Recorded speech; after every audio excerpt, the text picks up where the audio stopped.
Oh, Paps. Then, yan. Sino sa inyo yung ano? Sino sa inyo yung mahilig maghintay? Nag-e-enjoy sa paghihintay. Ikaw, Mark, mahilig ka ba sa paghihintay?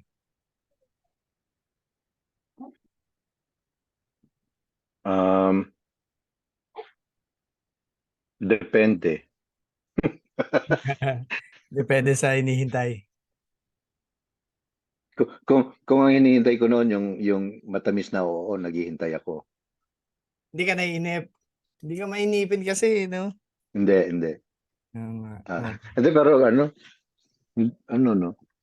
Lahat naman maiksi ang pasensya sa pag naghintay ng matagal. Mm. Ikaw, Len, meron ka bang hinihintay, Len? Meron ka bang hinihintay kay God ngayon? Ay, hinihintay. Siguro yung paghihintay, sabihin ko lang ay, yung sa mga pila, ganyan. Pag Ah, nandun na ako, wala nang atrasan eh. Di ah, ba?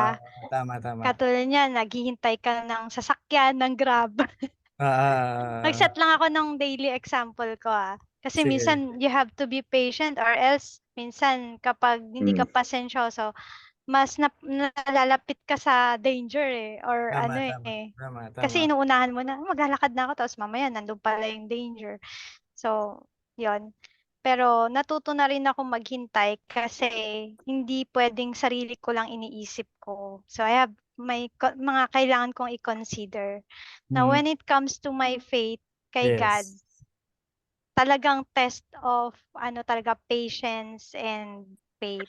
Yung minsan, Lord, I have to be honest sa inyo yung Lord, wala na, naiwanan ko na yung career ko. Siguro ito Mm, talaga yung purpose mo sa akin, maging mother and mm, maging single parent kay Eslin. Kasi kung sa career ko naman, ay, alam ko naman meron pa naman akong edge, meron pa naman mm, akong yes. pwedeng mapuntahan. Pero Yes. because my daughter needs me, alam ko na walang ibang gagawa nito kundi ako lang. So, Correct, kung correct, ito yung correct. purpose mo sa akin, I'll be patient. I know that you have better plans for me. Hindi man ganun, hindi ko pa nakikitang malinaw na malinaw. Pero Mm, alam ko at the end of waiting, mayayakap ko rin kung ano man yung plano niya sa akin. So, yes. yun. Sa, For now, I'm still being patient pa rin. wow, ang ganda. Alam mo, Len, no, natutunan ko nga, yung word ng ministry pala, no, nasa Bible. Akala ko dati kasi ang ministry parang dictionary lang eh, no? So tiningnan ko yung meaning ng ministry. Ano ba ang meaning ng ministry sa Greek? Alam mo ang meaning niya, no? Diakoneo. Ang ibig sabihin ng diakoneo, standing at the table. So para siyang picture siya ng isang slave waiting for the king for his order. Tapos gagawin niya, then babalik na naman siya sa king waiting for the next order, standing at the table, no? So, naisip ko, iniisip ko minsan ang ministry is yung work, no? Pero ang totoo, yung meaning ng ministry is kung ano yung pinapagawa sa'yo ng king. Yun yung ministry. So, minsan naririnig ko, wala akong ministry kasi busy ako sa anak ko eh. Sa totoo lang, yun ang ministry mo. Yung anak mo. Kasi yun yung binigay sa'yo ni God for this certain moment, yun ang binigay niya sa'yo. Di ba? Inano niya muna yung set aside niya muna yung profession, and then sa infinite wisdom ni God, sa tingin niya kailangan ka ni Eslin.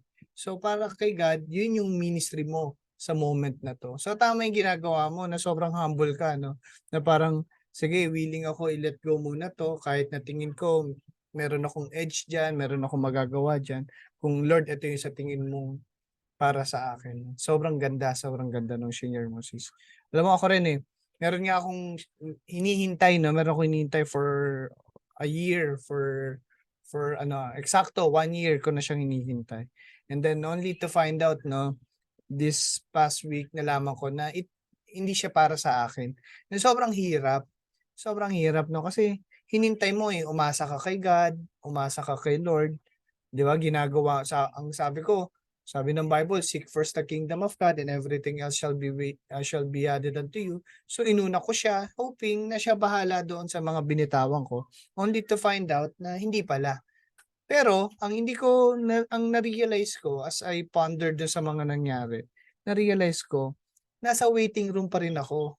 'Di ba? Meron siyang plano, iba do'n sa plano ko. So ang hirap ng waiting room 'no. Kaya ako natanong sa inyo kung gusto niyo ba yung maghintay, kasi si God meron siyang kwarto para sa mga Kristiyano, eh, 'no. So yun nga ang tawag natin diyan, God's waiting room 'no. At para sa akin 'no, ito yung pinakamahirap na lugar, eh, 'no, para sa buhay natin. So ano ba yung God's waiting room? Ano ba ibig sabihin nito? Ito yung room kung saan nagmamadali tayo sa isang bagay na mangyari, na maibigay sa atin, pero si God hindi. Tayo nagmamadali pero siya hindi. Ah, Alam mo, gamit ni God 'tong kwarto na 'to 'no, kasi para kay God dito tayo naggo-grow spiritually, eh, 'no. Dito niya tinatanggal yung mga impurities natin. Ito yung ginagamit niyang lugar to humble us. Actually, yung shinare nga ni Sis Len, nakita ko yung humility. Sige, Mark. Feeling ko lang yung God's waiting room, standing room eh. Kaya nakakainip 'no, hindi Parang, ka relax. hindi, Tama, hindi, tama. tsaka sobrang daming tao. Correct, correct, correct. Kaya lang nga 'no, kaya alam mo kaya mahirap 'tong God's waiting room 'no, kasi dito sa room na 'to masusubukan yung faith natin. Mahirap kasi yun, eh, 'pag sinusubukan yung faith. Kaya ang Bible ang dini-describe niya roon fire, 'di ba, mga gano'n yung pang-prune ng faith, eh. So dito natin mararanasan yung mawawalan ka ng hope. Yun yung kaya siya mahirap, kasi nawawalan ka ng hope, eh.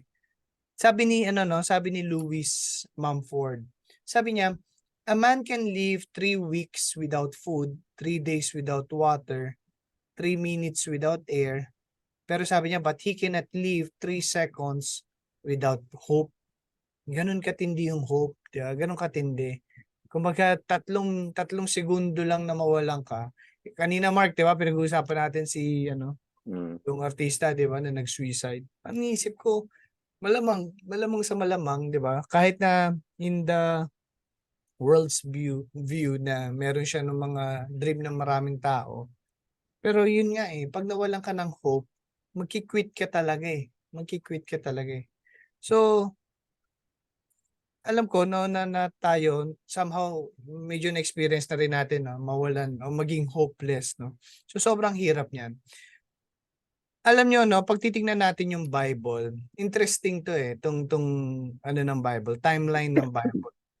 Kasi itong makikita natin dito sa timeline ng Bible na yung Old Testament tsaka yung New Testament, nahati yan sa isang period, 400 years na period 'no.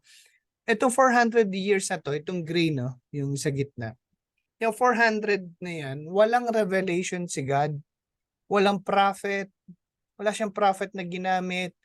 No, hindi siya nagsasalita, walang anything, walang miracle, walang anything coming from God, walang angels, walang revelation, no. So pakiramdam ng mga Jews, ng mga Israelites, wala na yung Diyos kasi napakahaba niyan, 400 years, napakahaba niyan. Tiningnan ko nga Mark, eh, yung US, kung gaano katagal na ang US. From Washington, yung first president niyo, nasa 200 years old pa lang ang US, eh. So isipin mo 'to, 400 years, gano'ng katagal, walang Diyos. Twice. Sobrang sobrang sobrang tagal niya 'no. Etong time na 'to ang tinatawag nilang intertestamental period, intertestamental period 'no. Diyan sa time na 'yan, wala ang Diyos. Walang Diyos para dun sa mga tao, 'di ba? So, alam mo nung tinitingnan ko 'to Mark 'no, tsaka ayun si Ice, nandiyan si Ice 'no. Nung tinitingnan ko 'to, sabi ko, ang galing 'no, kasi yung time nung sa Egypt, 400 years din sila naging slave, eh, 'di ba? Tapos ngayon 400 years before yung birth ni Jesus 'no, 400 years na walang revelation si God. Alam mo, speaking of birth of Jesus, 'di ba? Sa atin 'no, ang Pasko, ano ba meaning ng Pasko sa atin, 'di ba? It's about gifts, 'di ba? Pasko na naman, may reunion na naman, 'di ba? Mga empleyado, 'di ba, yung 13th month tinitingnan nila, puro party, sunod-sunod, puro Christmas party, corporate parties, 'di ba? Pero alam niyo 'no, para sa mga tao na naka-experience nung unang-unang Pasko talaga, Christmas is about hope. It's about hope. Kasi isipin mo 400 years, hindi nagsasalta ang Diyos. And then all of a sudden, ito ni revelation. Si Jesus buhay. Si Jesus nandito na. So dito sa pag-aaralan natin, no, Luke chapter 2 verse 1 to 20, no. Dito natin makikita ano ba talaga yung tunay na nangyari, no, sa unang Pasko, no. 'Yon, sige. Basahin natin, no. Ay sige, sino 'yan? Sige, tingnan natin. Verse 1 to 3. And sis Ice, pabasa naman sis.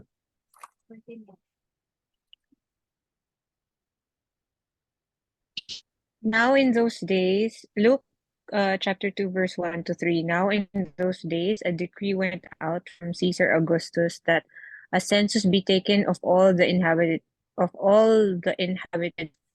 This was the first census taken while Quirinius was governor of Syria, and everyone was on his way to register for the census, each to His own city. Yon. Thank you, guys. So tingnan natin, no. Meron nabanggit dito, Pops, no, si Caesar Augustus, no, si Caesar Augustus.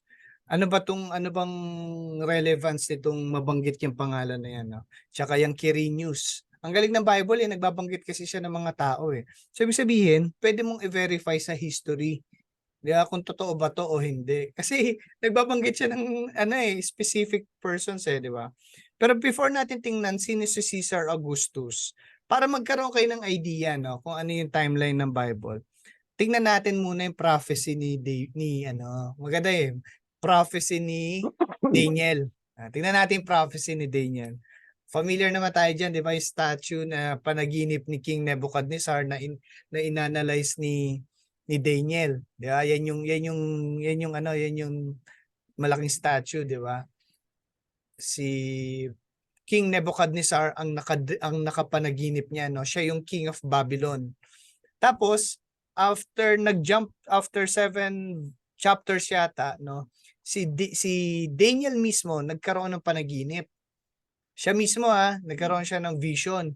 Ang vision naman niya is yung 4 na beast. Okay? Itong 4 beast na to, na vision ni Daniel, tsaka yung panaginip ni King Nebuchadnezzar, parehas lang yan. Parang pinaalam sa kanya ni God yung vision na yan sa magkaibang picture, pero parehas lang ang tinutukoy ni God. Okay? So tingnan natin ano ba tong 4 na to, no? Una yung gold.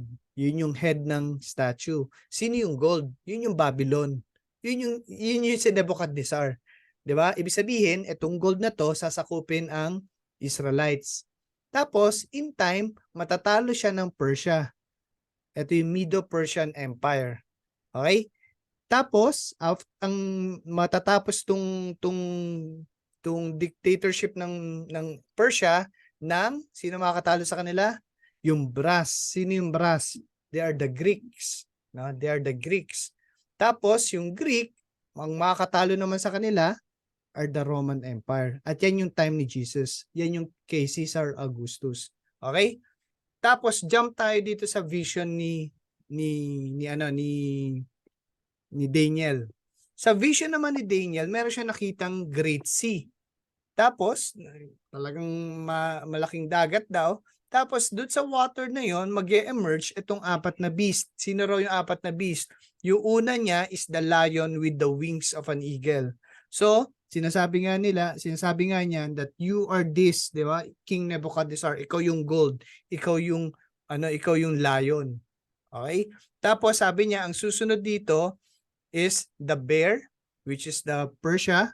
At yung susunod naman, ito yung interesting na gusto kong pakita sa inyo, yung winged leopard. Yung winged leopard. So, tapos yung leopard daw nito, merong 4 na ulo. Ang galing nito Kasi alam mo ba't ko gustong-gusto to? Mahilig kasi ako sa history Lalo na sa history ng Greek tsaka ng Rome. Gustong-gusto ko yan. At nagulat ako, before pa ako naging Kristiyano, alam ko na yung history ni Alexander the Great. Tapos nagulat ako, nasa Bible pala siya. Ang galing. So, itong pangatlo na to is the winged leopard with 4 heads, and the 4th beast is the a beast with 10 horns, and a further horn appeared which uprooted 3 of the 10. It's a dragon daw, yung pang-4 na yan. So, tingnan natin, no. Balikan ko ulit yung sinabi. Si Caesar Augustus. So sino si Caesar Augustus? Para maintindihan natin ano yung relevance si Caesar Augustus sa story na to, balikan natin yung sinabi ni Daniel. Sabi niya, ang una raw is the gold, si Babylon. 'Di ba? Recorded naman yon sa Book of Kings. And then after nun, yung panahon nila, sino yung babae na Bible? Esther, panahon ni Esther. Nung pag binasa niyo yung Book of Esther, panahon na yun ng, hindi na ng Babylon. Persia na ang sumakop sa kanila noon. Under sila kay King Cyrus. Okay? So ito ngayon ang Persian Empire. Dito tayo magsisimula. Kasi yung Persian Empire, dyan nahinto yung Old Testament.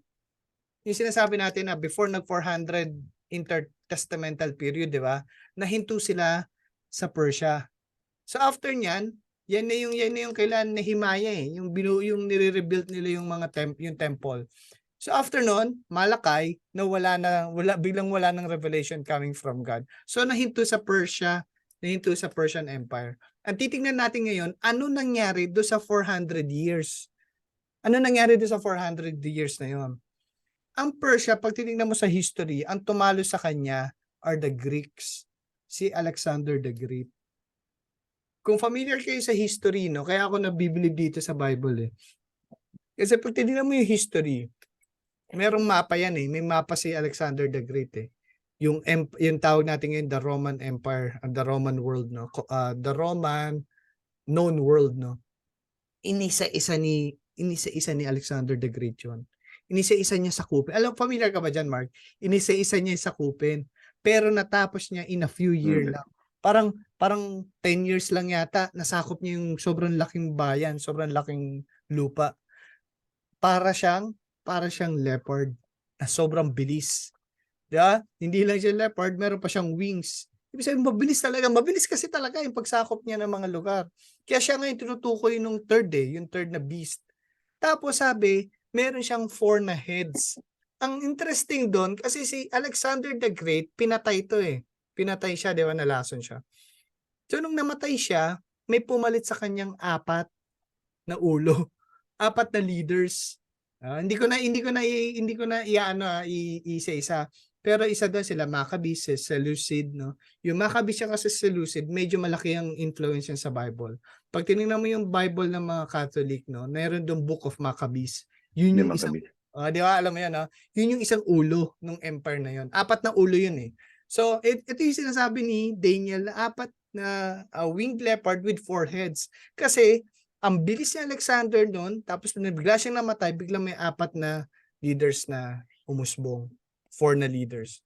Tapos, etong si Alexander the Great, no, since wala na siya at namumuno ni 4 na leaders. Ay, ito pa pala, a little background. Si Alexander the Great, hindi siya born to war. Hindi siya sobrang galing sa war. Actually, geek siya. Kung familiar kayo doon sa yung mga genius ng time nila, no, yung mga Greek and Roman time, no. Merong makikita mo, merong Plato at Aristotle. Si Plato, sobrang genius yan, di ba? At si Aristotle, nag-aral sa kanya. Etong si Alexander the Great, nung lumalaki, nag-aral kay Aristotle. Ganun siya kabigat. Kung familiar kayo dun sa mga dun sa mga logos, yung mga ganun na yung rhetorical, logos, yung mga ganun, galing kay Aristotle yon. Kaya dala-dala ni Alexander lahat yon. Kaya kakaiba tong era na to eh. Sobrang talino nitong era na to. Dito nabuo yung Alexandria. Na parang sinasabi nila, yung Alexandria, parang lahat ng libro sa buong mundo makikita mo sa Alexandria. Pag pumunta ka sa Alexandria, no, doon mo makikita yung mga scientists, yung nag-aaral ng mundo, nag-aaral ng mga moon, ng stars, no. Doon mo makikita sa Alexandria. Kahit pumunta ka ngayon sa lugar nila, makikita mo yung mga stadium kung saan nagtuturo yung mga professors nila. Puro ganun yung mga lugar nila ron. Kasi ito na yung time na sobrang tumatalino yung tao eh. Di ba? Ito yung era na nag-iisip yung mga tao. So, huwag mo isipin, no, na 2,000 years ago, unggoy yung mga tao. Na hindi, sobrang tatalino nila ng mga time na yan, no. Ano sila, critical thinkers, no. Critical thinkers sila. So, natalo to si Alexander, ngayon pinalitan siya ng Roman Empire. Sino nakatalo sa kanya? Yun si Julius Caesar. Ito medyo sikat na 'to, 'di ba? Si Julius Caesar, asawa niya si Cleopatra, na meron 'tong ano, 'di ba? Meron 'tong triangle, eh, 'di ba? Si ano pangalan ni Marcus? Si Mark Antony, 'di ba? Mark Antony. May triangle yung may love affair yan, 'di ba? Julius Caesar pinapatay daw ni Mark Antony dahil mahal niya si Cleopatra. May mga ganyan-ganyan, no? Ngayon, merong anak si Julius Caesar, si Caesarium yata, Caesarium, no? Pero maliit pa si Caesarium. Nung namatay siya, ang medyo malaki na si Caesar Augustus. Pero hindi niya to anak, parang pamangkin lang niya to. Pero siya ang pumalit kay Julius Caesar. Okay? Si Caesar Augustus sobrang talino niyan, sobrang talino, no. Kaya siya sa sobrang talino niya, no, yung nabuong empire ni Julius Caesar, ginawa niyang ginawa niyang mas malaki. So sabi nila sa buong Roman Empire daw, si Caesar Augustus yung pinaka-powerful. At dahil doon, ginawa nila na instead of Caesar, ang pangalan kasi niya hindi naman, yung Augustus nilagay lang niya sa pangalan niya yun, eh. Hindi niya talaga pangalan yun. Yung Caesar is title lang niya from Julius Caesar, no? Pero ang naging meaning na ng pangalan niya is like God. He is like God. Tapos tinawag na siyang emperor. Kasi na-unite niya lahat, eh. Na-unite niya lahat. So he is the first emperor, no? Yung sumunod sa kanya sila Emperor Nero, di ba? Yun na yung sunod-sunod, no? So si Caesar Augustus, nabanggit siya sa Bible. So si Jesus, nung nabuhay si Jesus, no, time na siya ni Caesar Augustus, no. He is like God. He is like the Son of God. Sabi nga, he is like the Son of God. Alam mo, konting side note lang. Alam niyo ba na yung month of August, yun, galing yan kay Caesar Augustus. At yung month of July, galing naman kay Julius Caesar. Ganun sila ka-powerful, di ba? Sa kanila nanggagaling yung kalendaryo, di ba? Okay, so, tingnan natin sa verse 4. Sige, Mark. Yeah. Luke chapter 2, verse 4 to 5. Joseph also went up from Galilee, from the city of Nazareth, to Judea, to the city of David, which is called Bethlehem, because he was of the house and family of David, in order to register along with Mary, who was engaged to him and was with child. Yun. So, nag-travel sila from Nazareth to Galilee. Nasa ano yan, Paps? Nasa mga 150 kilometers ang layo. So, iniisip ko lang, 150 kilometers. Pag bumiyahe ka ng buong NLEX, from, magsimula ka ng Balintawak hanggang dulo ng NLEX, which is, Dao, di ba? Doon, Pampanga, Dao. Nasa 75 kilometers yun, eh, no? So, ibig sabihin, itong biniyahe nila, balikan ng NLEX. Ganun kalayo. Pero, nilakad lang nila. Sabi raw nila, no, it will take them around 4 to 5 days para gawin yan, no? Bakit kailangan nila pumunta sa Bethlehem? Kasi sabi ni Augustus, gumawa siya ng census, Census. Di ba? Kailangan nila umuwi sa hometown nila. Tama, no? Pero, ang totoo nun, yun kasi ang prophecy ni God. Ang galing, no? Akala natin, yung gumagawa ng empire sa mundo, sila ang may hawak ng mundo. Pero ang totoo nun, yun kasi ang plano ni God. Yun yung prophecy niya, Sabi niya sa book of Micah, na yung Messiah will be born in Bethlehem. Ang problema, nasa Nazareth yung parents na pinili ni God. Anong ginawa ni God? Ginamit niya yung census para makauwi sila sa Bethlehem. Amazing, di ba? Sobrang galing, di ba? Minsan, tingin mo, parang ang hirap-hirap ng mga pinapagawa sa'yo, sa isip mo, parang you're doing God's will, pero sunod-sunod yung hirap, sunod-sunod yung against sa flow, no? Pero ang hindi mo alam, no, God is fulfilling His promises through you. Hawak pa rin niya, Akala mo, ako, sabihin ko sa inyo, no, ilang beses na ako nagpipray kay God na parang, Lord, I failed you again. Parang minsan inisip ko, ako na naman, parang mali ka yata ng pinili, Lord.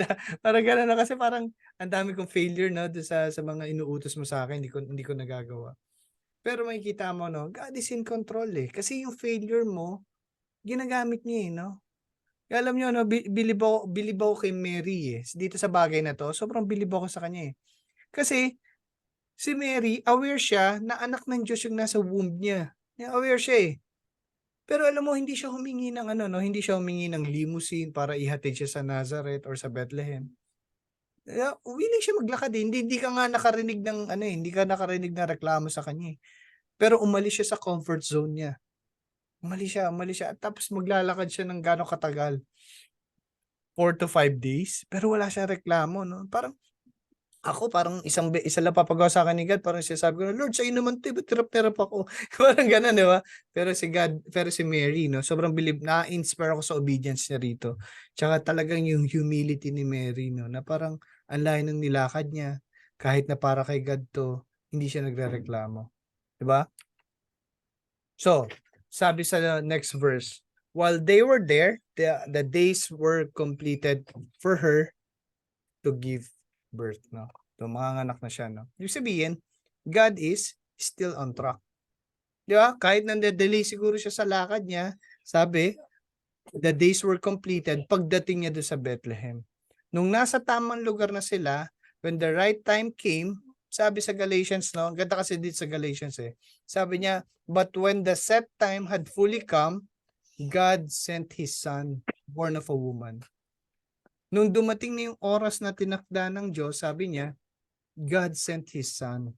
Dumating na yung pinakahihintay natin, no? Sabihin, from the book of Genesis, no, chapter 3, nung yung sa serpent pa lang, sinabi na ni God yun eh, na merong gospel, na meron siyang papadala na savior, 'di ba? Ganon kaaga ha, sa Genesis chapter 3 pa lang. Tapos isipin mo ngayon lang dumating, no? Ngayon lang, no, yung God fulfilled His promise, no? Naniniwala ba kayo, no, that God is never late? Para sa inyo, naniniwala ba kayo that God is always on time? Kahit na sobrang hirap maghintay, sobrang hirap magtiwala kay God, no? Lalo na pag napakatahimik ng Diyos. Pero dito makikita natin sa story, no, that God is always faithful. Alam mo, akala ng mga Israelites nakalimutan na sila ng Diyos eh. Pero ang hindi nila alam, God is working behind the scene. Yun ang hindi nila alam. Di ba? 400 years, sobrang tahimik, intertestamental period, walang salita ang Diyos. Akala nila, ito lang si Alexander the Great ang namumuno sa mundo. Dumating si Julius Caesar, ngayon si Caesar Augustus. Akala nila, wala na kaming Diyos. Ito na lang yung mga dictators na namumuno sa mundo. Ito na yung mga kings. Pero ang hindi nila alam, God is working behind the scene. Bakit? Kasi alam niyo ba na itong time na to is the perfect time for Jesus to be born. Alam niyo bakit? Tingnan niyo, no? Ito ang nangyari doon sa 400 years na tahimik ang Diyos. During this time kasi, nag-put up na yung Greek. Kasi di ba sabi ko nga sa inyo, ito yung sobrang tatalino ng mga tao, no? Nag-put up sila ng bagong language, which is the Koine Greek. Koine Greek, no? Parang ang ibig sabihin niyan, they are the common language. Yan yung parang English that time. Di ba? Ngayon, di ba? Parang kahit na Filipino ka, ang second language mo English, makakapag-travel tayo using the language ng US, di ba? Sa kanila, yun yung Koine Greek. So kahit Jew ka, kahit Syrian ka, kahit Egyptian ka, pwede kayo mag-usap-usap by using the common language, Koine Greek. No? Diyan, alam mo, Pops, no? Diyan nakuha ng mga fraternities yung mga pangalan nila. Diyan sa Koine Greek. Yan yung Beta Sigma. Yan eh. Yung Kappa, yung Epsilon. Di ba sa UP maraming Epsilon, di ba? Yung Omega, Pi. Sabihin, sobrang sikat nung language na yun, no, during their time. Tapos, hindi lang yon. Sa panahon na yan, naayos naman ng Roman Empire. Nakuha ni Julius Caesar, inayos naman nila yung road network. So, they can travel from Israel to Spain by land or by sea. Pwede na yon. Pwede silang umikot sa buong Roman world by land or by sea. Possible na yon. Possible yon dahil doon sa development na ginawa ng Roman Empire. Sobrang dami nilang nilagyan na kalsada, sobrang inayos nila yung mga ports. Bakit? Kasi gusto nilang maging connected lahat ng Roman Empire. Kasi pag connected kayo, buhay ang negosyo, buhay yung mga taxes ng mga tao. So yun ang gusto nilang mangyari. At hindi yun magiging effective hanggat hindi nila i-apply yung Pax Romana. So ano naman tong Pax Romana? Etong Pax Romana is that tinatawag nating the Roman peace. Roman peace. Alam mo ba sineselebrate to ng UST hanggang ngayon yung Pax Romana, no? Ito yung time na pwede kang magpunta sa ibang cities or ibang bansa na hindi ka papatayin. Pwede ka mag-travel sa isang lugar, no, as a traveler or as a tourist. Pwede ka maging turista. Pero sa panahon natin, parang okay lang, normal lang naman yan. Di ba? Pwede naman tayo maging tourist sa ibang bansa. Pero sa time nila, matinding breakthrough yun. Kasi without this Pax Romana, no, pag pumunta ka sa ibang lugar, papatayin ka ng mga locals eh. Pero dahil sa Pax Romana, no, merong Roman peace. Pwede ka mag-travel. So, kung may common language na, no, na Koine Greek, tapos maayos na yung road network, tapos may freedom ka na to travel around the world or around the Roman world. Ano ibig sabihin nun? Anong benefit nun para ngayon sa mga sa kay God? Anong benefit na may bibigay nun? May common lang. Madali mag-spread ng yung gospel. Yes. Mabilis na mag-spread ng gospel. Mabilis para sa mga apostles and disciples to spread the gospel. Yan yung ginamit nila Paul tsaka ng early church. Kaya nakapunta si John Mark, yung nagsulat ng Gospel of Mark, nakapunta siya ng Alexandria eh. Siya ang pumunta ron eh. Di ba? Nakapunta si Thomas sa India. Di ba? Nakaikot si Paul sa Corinth, sa Ephesus, sa Rome, di ba? At iba pang mga cities, nakapag-plant sila ng mga churches. Bakit pwede nila magawa yon? May Pax Romana eh. Kung walang Pax Romana, hindi sila makakapagpatayo ng mga church. Hindi nga sila makakabiyahe. Kahit sabihin mong okay yung road network, papatayin ka pa rin eh. Pero dahil may Pax Romana, pwede silang bumiyahe. Di ba? Sa isip ni Alexander the Great, no, that he is the greatest, no? Sa isip ni Julius Caesar, unstoppable siya, di ba? Akala ni Augusto siya yung greatest king and emperor ng buong mundo. Ang hindi nila alam, no, that God is using their plans for His divine purpose. Ibig sabihin si God pa rin yung in control. Kaya kung titingnan mo, no, kung under nga tayo sa ako pag under tayo sa mga government leaders na hindi okay, ako relax lang eh. Kasi alam ko yung history eh. Na ilang beses na nangyari yun eh, pero control pa rin si God eh. Si Jesus pa rin talaga yung King of Kings eh. Diba? Sabi nga sa Romans 8, diba? And we know that in all things, God works for the good of those who love Him, who have been called according to His purpose. Kaya gamitin ni God yung mga negative, kaya niyang gamitin yun for something good, para yung kanya pa rin ang masunod. Di ba? Sobrang galing, no? Sobrang galing nung nangyari. So ito, nangyari to doon sa loob ng 400 years na akala nila walang ginagawa ang Diyos. Pero ang totoo, nililayout ni God lahat para pag dumating ni mga believers, yung early church, meron na silang lugar na pwedeng pag-spread ng gospel. Verse 7. Sino? Sis Len, pabasa naman sis.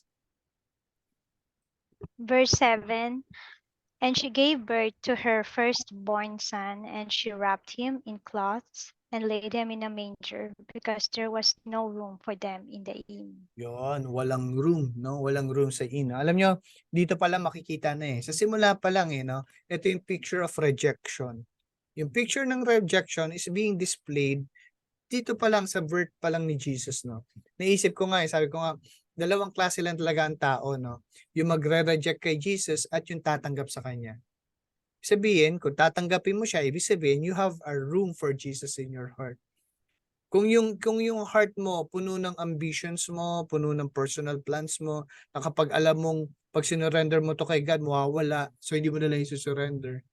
Ibig sabihin nun, wala kang room for Jesus. Wala kang room para doon sa agenda niya, sa will niya.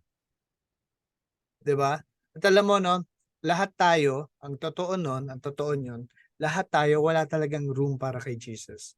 Pag titingnan mo, no, yung how everything works, wala ka talagang room for Jesus. Kaya kung makikita mong nagtatanggal si Jesus sa buhay mo ng mga magagandang bagay, sa tingin mo magagandang bagay, no, okay lang yon. Sobrang sakit niyan, sobrang hirap nun pag meron tinatanggal si God. Pero ang totoo nun, He is just making a room for him. Meron siyang plano para sa buhay mo. Pero kailangan niya ng room to stay. Masakit sobra madisiplin ng Diyos. No? Lalong sobrang hirap lalo ang maka-experience ng pruning. Pero yun lang talaga ang paraan para magamit tayo ng Diyos. Di ba? Because we cannot bear fruit if we have not surrendered fully to Him. No? So sabi sa next verse, in the same region, there were some shepherds, no, staying out in the fields and keeping watch over their flock by night. No? Ngayon, no, when we hear shepherds, di ba, parang ang holy na ng dating di ba? Parang ang linis ng dating Siguro dahil sa story ng Good Shepherd, no? Kaya ngayon, di ba, yung mga negosyo ngayon, di ba, sa Baguio, pinangalanan, The Good Shepherd. Ang ganda na The Good Shepherd. Pero alam nyo ba, no, na ang image ng shepherds during the time of Jesus, no, sobrang sama. Sobrang sama talaga. Ano sila, mga social outcast. Hindi sila kailangan ng tao. Pinandidirian sila, nobody, walang value sila sa society. In fact, no, they are considered ceremonially unclean. No? So, ibig sabihin, hindi sila pwede pumunta sa temple or even sa courtyard dahil paligid lang ng temple, hindi sila pwede pumasok. Sa kanila, alam niyo, sa kanila binibili yung mga lambs, no, na ino-offer sa temple. Sila nag-aalaga, shepherd nga sila, di ba? Pero kahit sa kanila nabibili yon, sila mismo hindi pwede mag-offer ng lamb sa temple. Sobrang unfair yung mundo para sa kanila, di ba? Alam mo, yung mga Egyptians, no, nung time ni Jesus, nandidiri sila sa mga shepherds. Dirindiri sila sa shepherds. Kaya alam niyo, no, hindi sila pwede tumayong witness sa mga courtroom. Hindi sila pwede tumayong, walang bigat yung testimony nila. Kahit sabihin nila, alam ko, nakita ko sila sila pumatay. Walang weight yun sa court, no.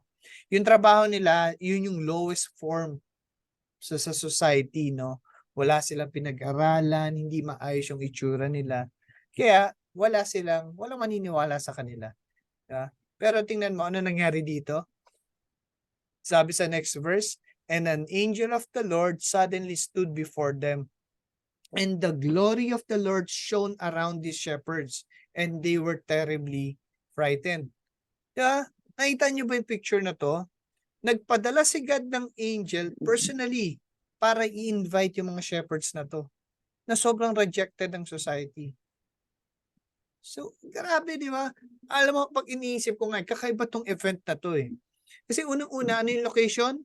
Ano yung location na to? Bethlehem. Sabi ng Bible, Bethlehem is the smallest clan ng Judah. Nobody tong lugar na to. Tapos ano yung venue? Yung binasa nila kanina, hindi mo lang sila nakapasok sa hotel, sa inn. Nasa parking lang sila ng mga hayop, doon lang sila napunta. Wala silang bed. Manger lang, yung kung saan kumakain yung mga donkey, doon lang siya nilagay. Tapos sino yung mga invited? Yung mga pinandidirihan ng society. Grabe, no? Alam mo, sabi sa Corinthians, no? God chose the lowly things of this world and the despised things and the things that are not to nullify the things that are, so that no one may boast before Him. Sabi sa Luke, sabi raw ni Jesus sa book of Luke, I have not come to call the righteous, but sinners to repentance. Kaya alam mo, no, kung sa tingin mo kaya ka naging Christian ngayon dahil mabait ka kaysa compared sa ibang tao, hindi yun ang ibig sabihin ng Christianity, no? Kung gano'n ang nasa isip mo, kaya siguro ako naging Christian, kaya ako binibless ni Lord kasi mabait naman ako Kung yun ang nasa isip mo, no, hindi mo pa talaga na-experience yung true repentance. Hindi mo pa talaga nakikita yung kasalanan mo. Tsaka kung sa tingin mo, may pinapagawa sa iyo yung Diyos, tapos tingin mo, hindi mo kakayanin, tama ka dun.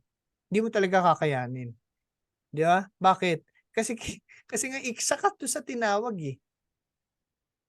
Sabi niya, God chose the lowly things. Bakit? To nullify the things that are.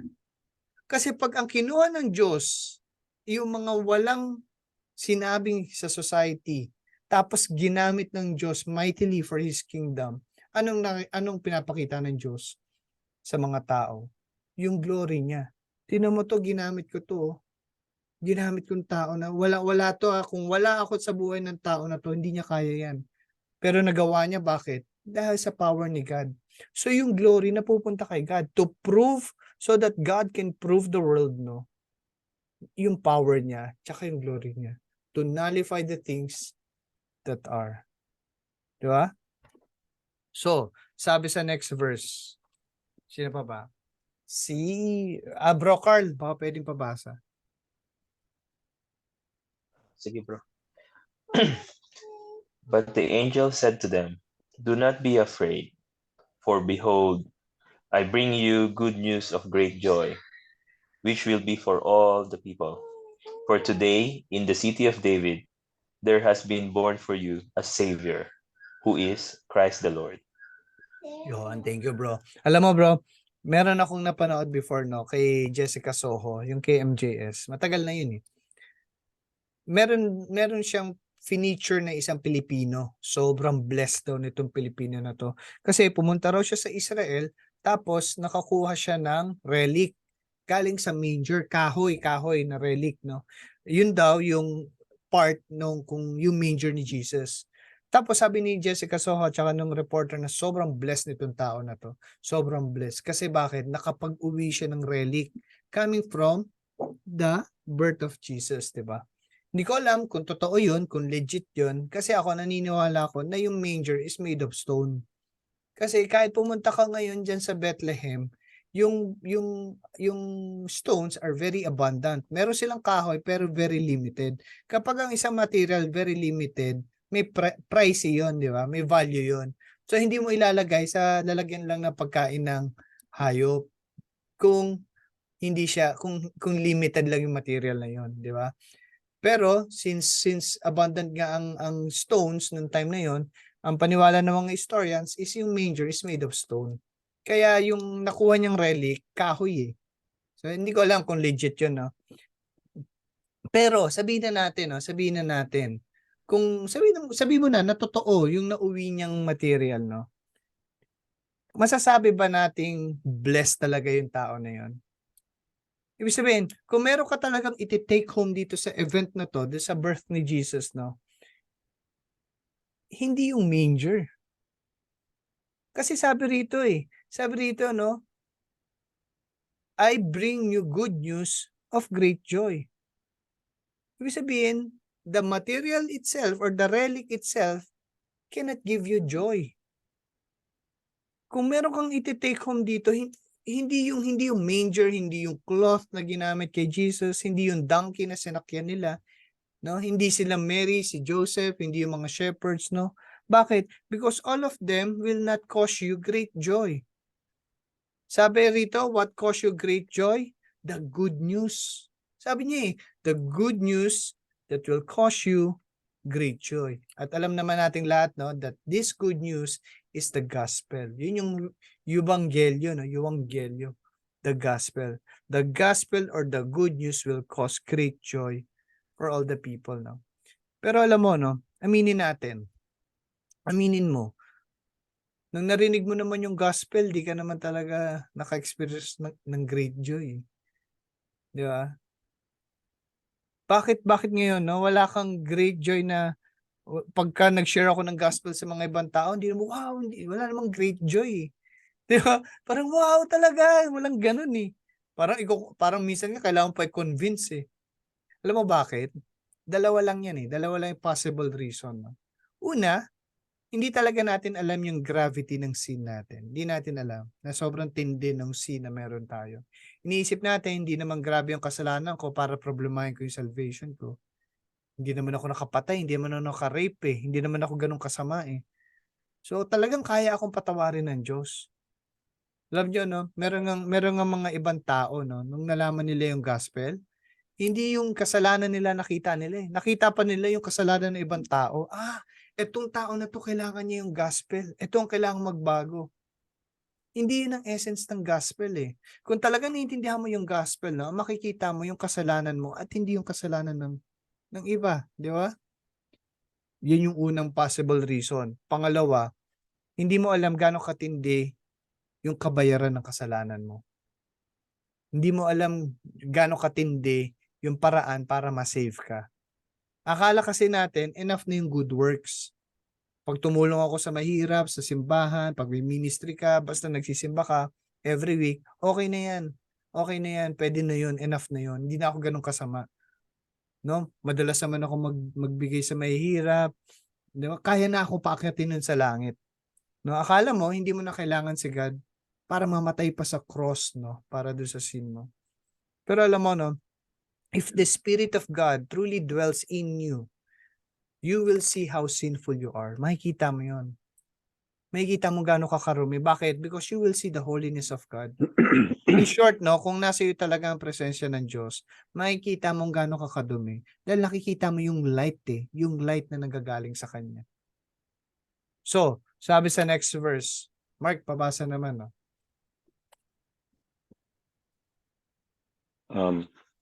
Verse 12, this will be a sign for you. You will find a baby wrapped in cloths and lying in a manger. And suddenly there appeared with the angel a multitude of the heavenly host, praising God and saying, Glory to God in the highest, and on earth peace among men with whom He is pleased. Yun. Galing, no? Alam mo, during this time, no, yung mundo, sobrang tahimik lang, ordinary day lang, no? Parang wala namang something special. Pero ang galing, no? Sabi sa mga verses na to, in the heavenly realms, no? The heavenly hosts are celebrating, worshiping this special day. Para sa heavenly realm, napakalaking event na to. Pinoproclaim nila yung arrival of the one true King. Tindi, no? Ibig sabihin mo yung creator ng heavens and earth, yung gumawa ng creation, no? The Messiah, the Lord, nandiyan na. Ako, every time na sinasabi ng Bible yan, no, yung kung ano nangyayari sa heavenly realm, para na-amaze ako. Kasi ako lagi, tayo, nakikita lang natin yung physical realm eh. Di ba? Physical realm lang eh. Pero pag sinasabi ng Bible na ito yung physical realm, parang wala lang, pero may nangyayari sa heavenly realm, na-amaze ako, nabibigyan ako ng hope. Sabi sa Luke, no, I tell you, there is joy before the angels of God over one sinner who repents. Alam mo kaya ako, sobrang binibigay ko talaga lahat ng kaya ko, no? Time, effort, no? To share the gospel dahil sa verse na yan. Isipin mo, pag merong isang nag-accept, yung angels nagse-celebrate sa heaven. Hindi mo nararamdaman yun. Wala kang naririnig na, walang gumagana, no? Pero sabi ng Bible, no? Pag merong isang nag-accept, nagse-celebrate, nagkakaroon ng celebration sa heaven. Ito na lang, isipin mo, nung naging Kristiyano ka, nag-celebrate yung heaven, no? Iba yung nangyayari sa heavenly realm. So, sabi niya rito, when the angels had gone away from them into heaven, the shepherds began saying to one another, let us go straight to Bethlehem and see that this thing that has happened, which the Lord has made known to us. So they came in a hurry and found their way to Mary and Joseph. Tapos, ano nakita nila? And the baby as he lay in the manger. No? Question ko sa inyo, pag meron kayong nakikita na nativity, sino-sino yung mga characters na nakikita nyo ron? Pag meron kayong nakikita mga nativity. Baka, donkey, May donkey, may animals. Ano pa? Si Sislen. yung Anong shepherd. shepherds? Yan. Three Kings. Three Kings. Yung may Three Kings, di ba? Yung Magi's, no? Pero tingnan mo rito, nasaan yung Three Kings? Kasi sabi niya, nung dumating daw yung shepherd, sabi niya, nakita niya si Mary, si Joseph, and the baby. Wala siyang nakitang Magi's or the Three Kings. Pero pag titingnan mo yung nativity, di ba? Lagi silang nandun, di ba? Lagi silang nandun. So, na-curious lang ako, kailan ba talaga sila dumating? Okay? Meron ba kayong idea? Oo Meron nga. ba kayong idea kung kailan dumating ang mga Three Kings or the Magi's? Meron kayo idea? After na ipanganak si Jesus, kasi di ba nag-offer sila ng Yes, gifts. nag-offer sila na yon. Sige, tingnan natin yun sa Book of Matthew. Toddler na si Jesus. Malaki na si Uy, Jesus. nandiyan si GP. One. Toddler na, yan. Mm. Tingnan natin. Sige, Yun, Jeep, papasa, correct. Jeep, papasa. Matthew 2 verse 11. On coming to the house, they saw the child with his mother Mary, and they bowed down and worshipped him. Then they opened their treasures and presented him with gifts of gold, frankincense, and myrrh. Yun. So tama ka, Jeep. Toddler na kasi child eh. No? They saw the child. No? Dumating yung mga Magi's after ng presentation nila Mary sa temple. So malamang si Jesus dito, malamang nasa mga 2 years old na. Kaya sabi dito, they saw a child. Hindi they saw a baby in the manger. Di ba? Kaya nung pinapahanap ni King Herod si Jesus, ano yung inutos niya? Patayin yung mga 2 years old na bata. Kasi malamang sa malamang si Jesus that time, nasa mga 2 years old. Ano nakarating kay Herod yan nasa 2 years old na siya. So anong point? No, bakit kailangan natin sabihin yun? No? Ibig sabihin, no, we need to understand na wala na talagang ibang in-invite kundi yung mga shepherds lang. Ako kasi lumaki ako Naakala ko nandun yung Magi's. Di ba? Kaya yung Pasko para sa akin, nakasentro sa gift giving Kasi nga, yung Magi's, yung nativity nga namin, naka-gift wrap pa yung mga frankincense nila Regalo talaga yung hawak nila di ba? So, ang ano natin, ang picture ko sa Pasko is us giving God or giving Jesus our gifts. Pero hindi yun ang picture ng Christmas. Ang totoong nagbibigay ng gift, si God. Hindi si Jesus ang binibigyan ng gift. Si God ang nagbibigay ng gift. At kanina niya binibigay? Hindi sa mga kings, hindi sa mga Magi's. Binibigay niya sa shepherds. Antindi, di ba? Antindi. Alam mo, sabi ko nga kung sino man ang nagbago nitong story na to, no, siguro hindi niya matanggap na shepherds lang talaga ang invited. Hindi nila matanggap. No? Hindi, hanggang ngayon, yung rejection na nakukuha ng shepherds that time, ganun pa rin. Hanggang ngayon hindi pa rin matanggap ng tao na talagang shepherds lang. Kaya alam mo minsan meron kang masishare ng gospel, hindi nila matanggap Na yun lang gagawin ko, tatanggapin ko na walang ibang bagay. Pero yun yung grace pinapakita talaga ni God, no? Right from the start, ang hinahanap ko are the sinners. Hindi yung magagaling. Sabi ni Jesus na I came for the sick and not for the healthy. Di ba? Tandaan natin na yung gift, si Jesus, siya yung gift na binibigay sa atin. At hindi tayo yung nagbibigay ng good works or ng gift para kay Jesus. Ang meaning ng Pasko, tayo yung receiver ng gift. Sabi sa 17, no? When they had seen this, they made known the statement which had been told them about this child, and all who heard it wondered at the things were told by the shepherds. But Mary treasured all these things, pondering them in her heart. Yung kanina, no, sabi natin ang mga shepherds hindi sila pwede tumayo sa hindi sila pwede tumayo sa courtroom as witnesses, di ba? Pero silang ginamit ni God para maging witness. Parang ang tindi na. Parang kung ako ang Diyos, Lord, huwag kang gumamit ng mga walang weight yung testimony nila. Walang maniniwala. Pero walang pakialaman Diyos dun no? Talagang ang kinukuha niya are the lowly things of this world, no? Kasi hindi talaga ikaw Hindi ikaw ang magbibigay ng salvation sa tao Diba? Nung kinuha niya si Moses, hindi niya kinuha nung habang nasa Pharaoh pa si Moses Kinuha niya si Moses nung nasa wilderness na siya. Nag-aalaga na lang siya ng tupa, doon niya kinuha si Moses. Di ba? Nung si Joseph, hindi niya kinuha si Joseph habang suot niya yung tunic, yung colored tunic. Kinuha niya si Moses galing sa prison bago niya ginamit. Talagang iba yung wisdom ni God, no? Nakakinuha niya yung mga shepherds na walang weight yung testimony nila. Bakit? Kasi pag pinakinggan sila ng tao, hindi na sa kanila nanggaling yung power na yun. Kay God na. Si God na talaga makareceive ng glory na yun. So ano sabi? The shepherds went back, glorifying and praising God for all that they had heard and seen, just as had been told to them. Umuwi yung mga shepherds with a new life, no? Nagbago yung direksyon ng buhay nila. This proves that once you experience a true encounter with Jesus, no, your life will never be the same again. Pag talagang totoo yung encounter na yon, uuwi kang iba na yung buhay mo. No? And as we close, no, alam nyo, nung lumaki ako, exposed kasi ako masyado sa mga church activities, no. Alam ko yung mga martyrs, no, like sila Lorenzo Ruiz, yung mga Western martyrs, no. So, ang tanong ko lagi nung bata ako, no, gusto ko i-please si God eh.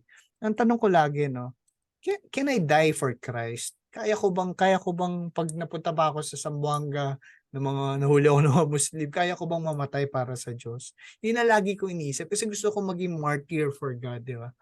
Pero ngayon, alam mo, nang naintindihan ko na yung gospel, it's not about dying for God eh. Na-realize ko, mali yung question na yun eh. Kasi, Jesus already died for us. Huwag ka nang gumawa ulit ng crucifixion para sa Kanya. Kaya ang tanong ko ngayon, no, sa sarili ko, can I live for Him? Kaya ko ba ialay sa Diyos yung buhay ko? It's not about dying eh. Pero yung living, no, yung pang-araw-araw ko. Kaya ko ba siya bigyan ng room sa heart ko? Sa mga plano ko sa buhay, kaya ko ba isingit si God?